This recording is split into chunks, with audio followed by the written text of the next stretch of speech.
안녕하세요. 4월 8일 금요일 새벽 예배 말씀 함께 나누겠습니다. 오늘 본문은 에스라 6장 13절에서 22절 말씀까지입니다. 우리가 역사를 기록하고 배우는 이유는 과거 지나갔던 사건들과 사실들을 통해서 배워야 할 일들을 잊지 않고 또 기억하기 위해서입니다. 그래서 부족한 기억력을 보완하기 위해서 역사라는 것을 기록하기 시작했습니다. 성경이 기록된 이유도 이와 비슷합니다.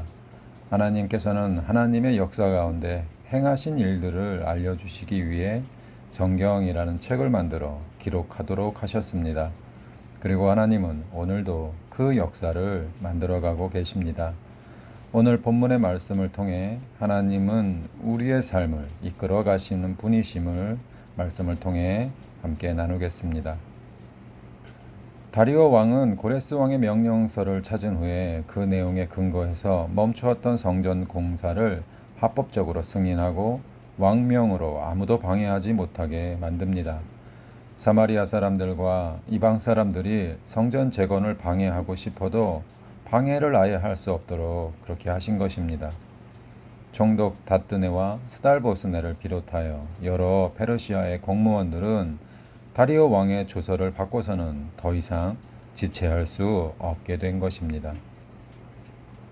마침내 다리오 왕 6년 아달월 3일에 드디어 성전 공사가 끝이 나고 성전은 회복되게 됩니다. 하지만 성전이 완성되었다고 해서 이스라엘 백성들의 신앙이 완성된 것은 아니었습니다. 이제부터 이스라엘 백성들은 지어진 성전을 중심으로 하나님의 명령하셨던 신앙생활을 해 나가야 합니다. 예전 이스라엘이 실패했던 이유는 성전에 대한 잘못된 믿음에서 기인한 이유가 컸습니다. 성전이 있으니 우리는 이제 괜찮다. 이렇게 크고 근사한 성전을 세웠으니 우리는 큰 복을 받을 것이다. 이렇게 생각했습니다.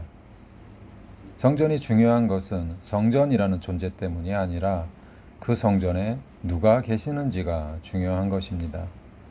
하나님이 성전에 계시지 않는다면 성전은 그저 건물 중 하나에 지나지 않는다는 사실을 우리는 반드시 알아야 하겠습니다.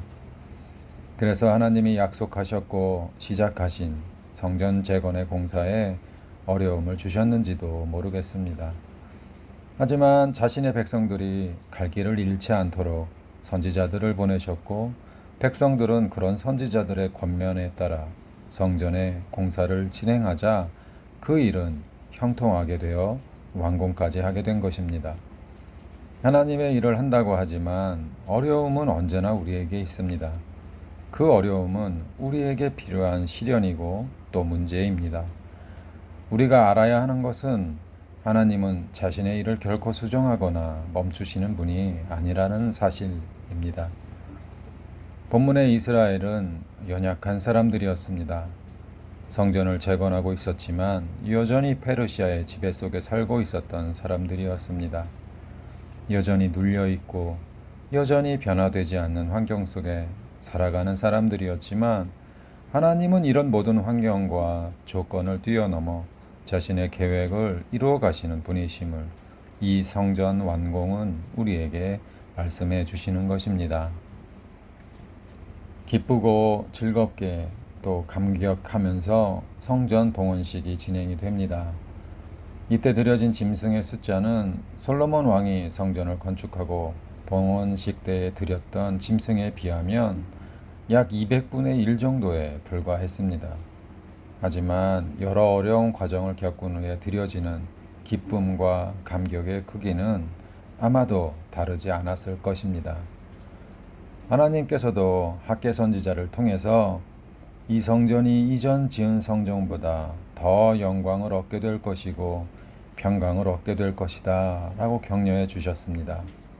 또 이 말씀은 재건된 성전뿐만이 아니라 장차 그리스도께서 완성하실 교회를 위한 약속임을 우리는 잘 알아야 합니다. 유대인들에게 유월절은 중요한 절기입니다.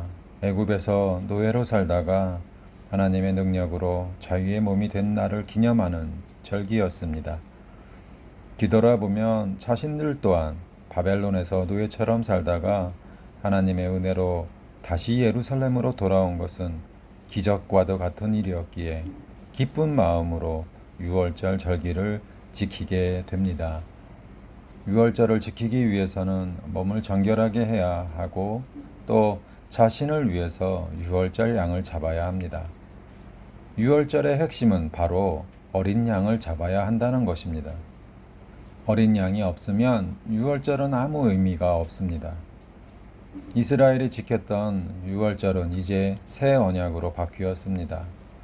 불완전한 짐승의 피가 아닌 오직 예수 그리스도를 믿는 믿음으로 구원을 받게 하셨습니다. 그때나 또 지금이나 하나님이 하시는 놀라운 일들을 통해 우리는 그분의 사랑과 은혜를 보게 됩니다. 바벨론에서 포로로 살다가 돌아온 이스라엘 자손과 이방인들의 소유가 된 유다 땅에서 남아서 살았지만 구별된 삶을 살았던 사람들이 유월절 어린 양의 고기를 먹었습니다. 유월절에 이어 계속해 무교절을 지킵니다. 애굽에서 나올 때 애굽 왕 바로의 군대에게 쫓기기 시작해 홍해 바다를 건너는 7일 동안의 고생한 날을 기억하기 위한 절기, 이것이 무교절이었습니다. 하나님은 무교절에 참석한 모든 자를 즐겁게 해주셨다 말씀합니다. 또 아수르 왕의 마음을 그들에게 돌려 성전 건축하는 손을 힘있게 하도록 해주셨습니다. 말씀을 맺겠습니다. 성전 건축이 시작되고서 완공되지 못한 채 16년 동안 방치되고 있을 때 왕의 조서를 보내게 하신 것도 또 학개와 스가랴 선지자를 통해서 사람들을 일어서게 만드셨던 것도 하나님이 하셨습니다. 우리가 인생을 돌아보면 그때는 의식하지 못했어도 인생의 고비마다 우리의 삶의 구석구석에서 하나님이 역사하셨던 그 손길을 느끼시지 않습니까?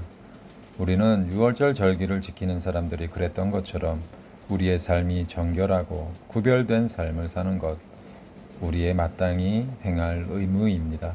오늘 하루도 하나님의 말씀을 의지하고 말씀에 순종하는 저와 우리 모두가 되기를 소망합니다. 기도하겠습니다. 하나님, 돌아보면 우리의 인생의 길 위에서 혼자인 것 같고 의지할 곳 없었던 것 같았지만 오늘 이스라엘 백성을 돌보시는 하나님의 보호하심과 인도하심이 우리에게도 있었음을 고백하게 됩니다. 우리를 사랑하셔서 그리스도를 이 땅에 보내어 믿는 모든 자에게 영생을 주신다 약속하신 하나님, 오늘도 십자가 주님의 사랑을 기억하길 원합니다. 세상에서 믿음이 흔들리고 마음을 빼앗기지 않도록 우리의 믿음이 주님을 항상 바라볼 수 있도록 용기를 더해 주옵소서.